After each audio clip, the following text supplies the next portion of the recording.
Welcome back to the channel. Something a little bit different for you today. We're going to walk around this RS4 B9.5 and see what the customers had fitted. Okay, so let's get the car up in the air and have a look at the handling modifications that customers asked for.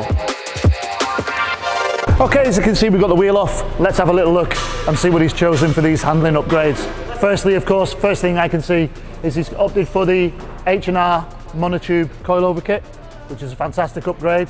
Keeping with the H&R theme, he has the H&R anti-roll bar, and then the two lower arms he's replaced with the 034 density line lower arm kit. Also, what I can see is that fitted there are the hard race front reinforced stabilizer links. Okay, moving to the rear of the vehicle, we have, of course, the rest of the coilover kit, the H&R monotube kit there. We have another H&R rear anti-roll bar and the hard race stabilizer links. So one more thing that you can't see, because this car originally had electronic damping, this has got the H&R cancellation kit.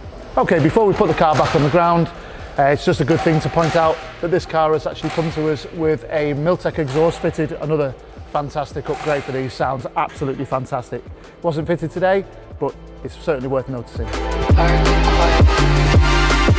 Okay, so under the engine bay, the first thing, of course, we can see is the APR intake.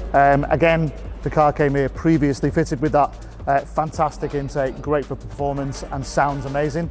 Of course, something else we can see is the 034 Motorsport brace.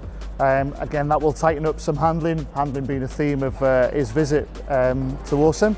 And the things that you can't see, he's had some brisk spark plugs fitted and APR coil packs. Something else we will be able to see, because it's right underneath this engine cover, are the two Forge atmospheric dump valves that he's had fitted today as well. Okay, so that concludes the walk around of this wonderful RS4. As you can see now sat on the ground, it looks fantastic on these H&Rs. It just leaves us with the question, what would you fit to your car? Answers in the comments. Please like, subscribe, and we'll see you again soon.